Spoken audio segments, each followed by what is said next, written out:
Ciao a tutti e benvenuti in questo nuovo video. Io sono Miss Cristi ed è arrivato il momento del secondo episodio della miniserie Riserva delle creature magiche.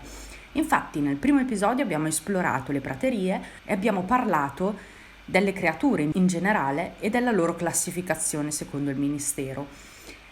Oggi invece andiamo a esplorare il secondo habitat che troviamo all'interno del gioco, ovvero la foresta. Nella foresta ci sono 5 creature. La prima, che è anche la mia seconda creatura ottenuta, è una fata. La fata è una creatura antropomorfa di piccole dimensioni e sono scarsamente intelligenti. Alcuni le considerano una specie di goblin, altri le venerano come delle divinità e altri ancora credono che siano gli spiriti dei defunti. Sono originarie del Galles e sono creature particolarmente rissose, dal carattere difficile e sono anche molto vanitose. Infatti, uno degli accessori fondamentali per un allevatore di fate è uno specchio, da consegnare direttamente alla fata in modo che possa ammirarsi. Le ali di fata, essiccate e ridotte in polvere, sono uno degli ingredienti della pozione soporifera. La seconda creatura della foresta è qui ed è un asticello. Gli asticelli sono delle creature che custodiscono gli alberi da legno per le bacchette. Spesso infatti vengono anche chiamati guardiani. Hanno le sembianze di un vero e proprio bastoncino per riuscire a mimetizzarsi. Sono particolarmente innocui, ma diventano immediatamente aggressivi se qualcuno prova ad avvicinarsi al proprio albero e come attacco utilizzano le dita che sono molto affilate. Alcuni alberi possono avere anche più di un asticello e c'è una forte relazione tra di loro. Una curiosità è che quando un asticello muore, un suo osso rimane attivo. Le sue cellule continuano a lavorare, si dividono e continuano a riprodursi fino a quando non diventano una nuova creatura.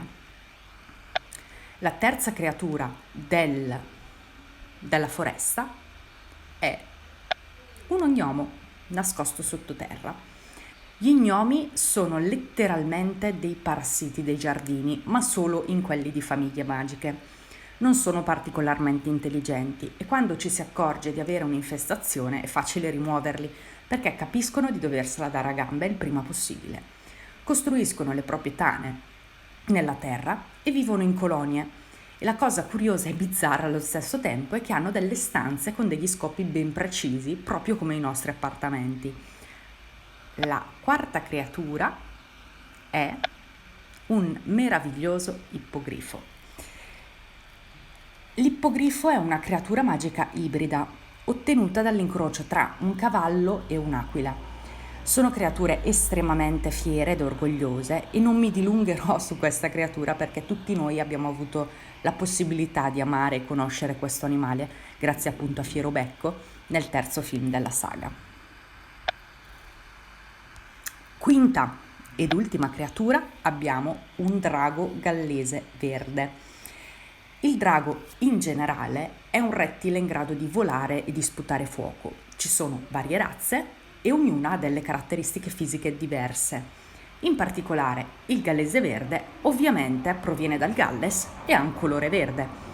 Tra le varie razze di draghi è sicuramente la meno molesta e ha un ruggito molto melodioso. Ha la capacità di sputare fuoco e le sue uova sono di color marrone con delle macchie verdi.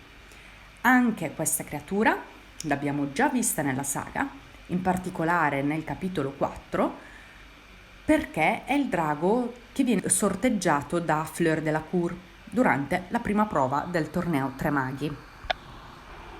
Terminata la visione di tutte e 5 le creature, troviamo uno sfondo decente e le classificheremo come abbiamo fatto nel primo capitolo, secondo la classificazione per pericolosità del Ministero della Magia.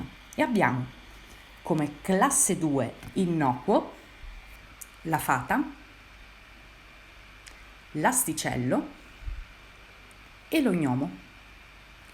Come classe 3 un mago competente dovrebbe farcela, abbiamo l'ippogrifo E infine, classe 5, noto ammazzamaghi, non addomesticabile ed impossibile da addestrare, abbiamo il drago gallese verde.